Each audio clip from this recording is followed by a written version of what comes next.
Research by the Association of Certified Fraud Examiners shows that an average organization loses about 5% of its annual revenue to fraud. Out of that, about 70% is cybercrime driven. Applying that 5% to Uganda's 2024/25 budget of 72.21 trillion shillings, the country loses 3.65 trillion shillings. So if you apply 5% times 70%, that is 2.5 trillion in cybercrime. Our own project Frontline, where we have been called to investigate with some of our staff, we handled a loss estimated to over 65 billion Uganda shillings. Now that is big. When you look at Uganda Police report of 2022, it reported the country lost 15 billion in cybercrime. But how come we have barely heard about these occurrences? So many of the victims do not report, because if you look at the biggest or victims of cybercrime are sensitive institutions like financial institutions, NGOs have received the donor funding, and those kind of organizations. When you report, then it causes a lot of, it is sensitive. Most of these institutions rely on trust. Somehow it has a long-term implications for their own personal reputation.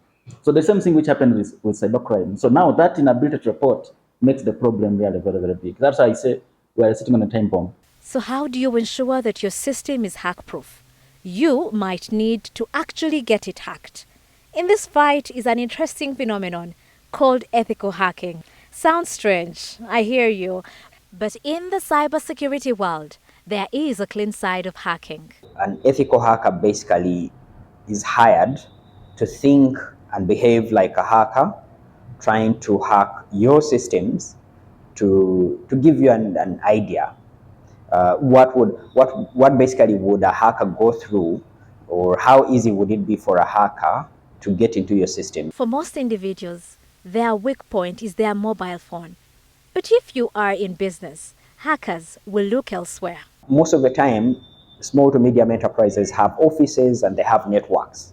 So within that, the network is where their staff exchange information, exchange finance information, employee information. So the hackers are more interested in getting into their networks. But even within the networks, for a small enterprise, it will most likely be through their email, because they know there is a lot of information that has been exchanged. For the larger enterprises, big corporate companies, it's still trying to get into their networks, because that's where the treasure lies. Beware of public Wi-Fi, especially you who travel abroad. Let's take the example of public officials, such as members of parliament, who carry sensitive information on their gadgets, and therefore the use of public Wi-Fi at places like airports exposes such information to hackers. When they travel, they will go at international airports. They will find free Wi-Fis, they will connect. Now you look at what is the quality of the documents which is in those machines. How many times have all members of parliament undergone a thorough cybersecurity awareness training? If you travel and you are on a public internet, you must remember to use VPN. But how many people are going to remember to do that? But with the world becoming a digital village, what can be done, seeing that we cannot do away with technology?